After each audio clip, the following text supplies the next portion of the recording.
Hi hello నమస్తే welcome to your channel నేను మీ చార్మి. మరి ఇటు పొలిటికల్ రంగంలో ప్రతిరోజు అటు విజయవాడకు సంబంధించి ఇప్పటికే అక్కడ ప్రాంతం కొంచెం నీళ్ళు అనేటివి తక్కువయ్యి అదేవిధంగా అక్కడ కొంచెం ప్రజలందరూ బయటకు వచ్చి అట్లీస్ట్ వాళ్ళు ఏమైనా కావాలి అనుకుంటే కనీసం అక్కడ మనుషులు కనిపించే విధంగా అయితే ఉంది అనుకోవచ్చు. మరి దీనికి సంబంధించి ఆర్కే రోజా అయితే అసలు ఏమీ చెయ్యట్లేదని, అదేవిధంగా వీళ్ళకి సంబంధించి ఇటు కూటమి ప్రభుత్వం ఉన్న వాళ్ళు పెద్దగా పట్టించుకోవట్లేదని చెప్పుకొచ్చింది కదా. దానికి సంబంధించి కిరా కార్పి అయితే ఒక ఆన్సర్ ఇవ్వడం జరిగింది.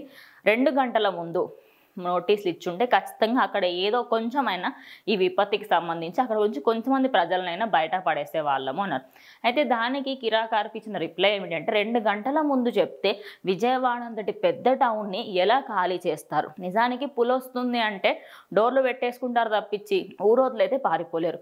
ఇక్కడ కూడా వరదలు వస్తున్నాయి అంటే వాళ్ళందరూ డోర్లు పెట్టేసుకుని పైకి టెర్రస్ పైకి వెళ్తారేమో, అంతకు మించి అక్కడికి వెళ్ళి ప్రతి ఒక్కరినైతే అక్కడ నుంచి ఖాళీ చేయలేరు. మరి మీ లెక్క 3000 కోట్లు స్కాములు చేస్తే మాత్రమే అది సాధ్యమవుతుంది. హెలికాప్టర్లు అన్నీ తీసుకెళ్ళి ప్యాలెస్లలో ఉండడము, కొండల మీద ప్యాలెస్లలో ఉంటే అప్పుడు ఇది కరెక్ట్ ఉంటుంది అనే విధంగా అయితే కిరా కార్పి చెప్పడంతో ఇక ఆయన వీడియో అయితే ప్రజెంట్ సోషల్ మీడియాలో ట్రెండింగ్గా మారింది. ఇంకా దీనికి సంబంధించి అటు ఆర్కే రోజా పవన్ కళ్యాణ్ డిప్యూటీ సీఎం పవన్ కళ్యాణ్కి కూడా మాట్లాడడం జరిగింది.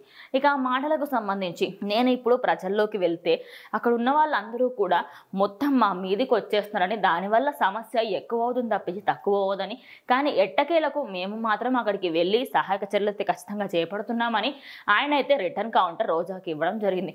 ఇక మొత్తంగా చూసుకుంటే ఇటు ఆర్కే రోజా వర్సెస్ ఆర్పి మళ్ళీ స్టార్ట్ అయింది అనుకోవచ్చు.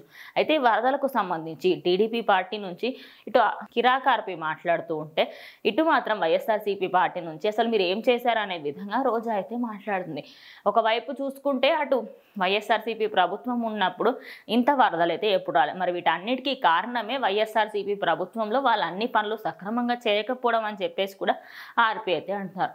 మొత్తంగా చూసుకుంటే అక్కడ వరదలకు సంబంధించి 2 పార్టీలకు సంబంధించిన నేతలు అదేవిధంగా ఆ పార్టీలో ఉన్న వాళ్ళందరూ కూడా ఫైట్ చేస్తున్నారు అనుకోవచ్చు.